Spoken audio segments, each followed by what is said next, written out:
Joe, what did you think of the physicality out there today, first day of pads? I liked it. We talked about it in the defensive meeting this morning. Just in terms of going out, we have pads on. We wanted to be physical. Thud, we don't want to take guys to the game, but, you have to play the game physical to be a good defense.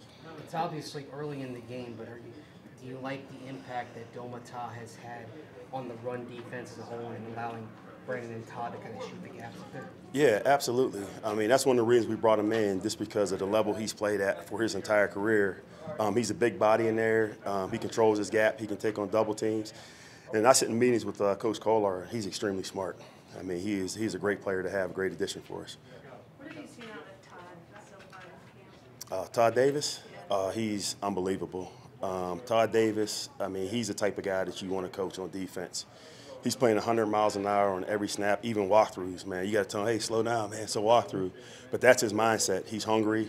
He's out there to prove a point that he can play at a high level in this league, and he's doing a great job so far this camp. What do you think of Marcus Walker at this point?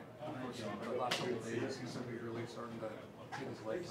Yeah, I mean, he has to get a feel in terms of how to play the game in the NFL. I mean, it's always a transition for young guys coming in. The thing we like about DeMarcus, he has a lot of versatility. So right now, everything's fluid, but we're trying to move him around just a little bit, just in terms of playing the D-line, playing a little bit of outside linebacker. But he's a unique player just in terms of what he's able to do. What do you want to see more out of him coming over the next couple of practices in the next week or so? Really, it's a process. You can't rush the process. They're going to learn each day, get a little better each day. So what we're looking for him to do is execute his responsibilities. Obviously, we put pads on to play physical to show that he can be stout inside, and to see his versatility when we move him outside the backer. How comfortable does he look in that stand-up edge role? You know what? He looks a lot more comfortable than you think. And again, it's just something that we're playing around with, because he does have that versatility. It's nothing that's set in stone. We're just looking at it in practice and take it from there and see where it goes. Joe, you've seen Davis, back to Davis, but you've seen Davis a couple years now. How does a guy like that go undrafted? It's not an exact science. We all make mistakes in terms of the draft process when we're evaluating players.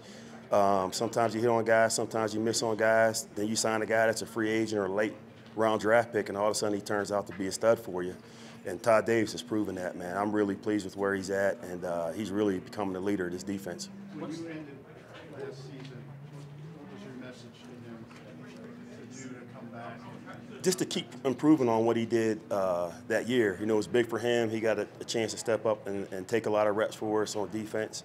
He did a lot of good things. So, I talked to him about his strengths and weaknesses. So did his linebacker coach, Reggie Herring, who does a great job with those guys. And he came back. I saw him walking in the parking lot this summer, man. I was like, man, this dude was in the weight room.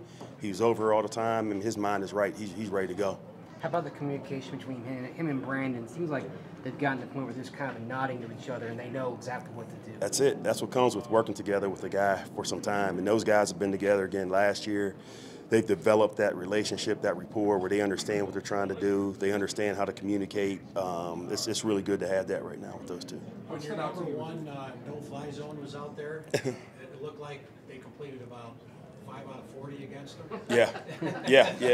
They kind of dominated today, it looked Yeah. like. Well, one thing with those guys, and I said it before in the past, when I came in right away, those guys all had, if you want to call it a chip on their shoulder, you want to call it pride. When they come out and compete, they all hate to get beat. And it's not perfect. They'll complete a couple passes on us, but those guys take it personal. And that's the thing I love about them, that whole back end. And you can see the young guys starting to gravitate and become the same type of players in terms of their attitude. So it's awesome.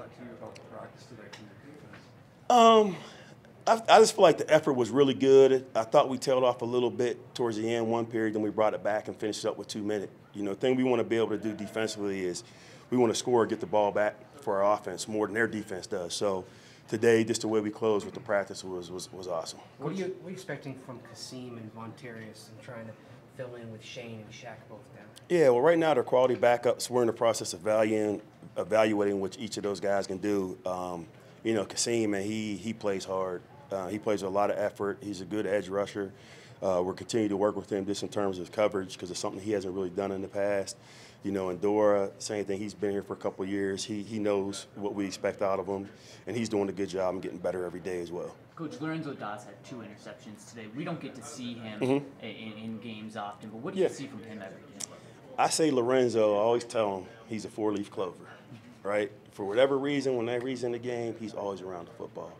He's a very instinctive player coming out of Tulane. He had 16 picks. So when you see him, he's always around the ball. He makes plays. Sometimes he cheats a little too much. That's what gets him in trouble. You know, the double move over there in one-on-one. I just told him, hey, stay top down. But it's just his natural instincts. He just has it.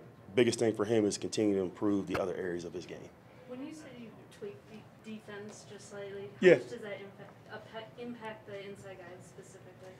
Well, it really impacts the whole defense, what we've kind of added in terms of what we tweaked. And the reason why we did it, and we're not getting away from what we've done for 2 years. We're just trying to make it a little bit harder for offenses to identify what we're doing and maybe try to keep Vaughn free a little bit without giving them too much away. So they all, at all 3 levels, there's some new learning, but it's not a lot, and they've done a great job so far. Okay, thanks, Coach. We good? Yeah, I appreciate it, man. You guys enjoy this weather. All right. Little cloud cover? Yeah. That every day, man. Absolutely. You gotta love them. We'll see you guys. See you. Thanks, All right.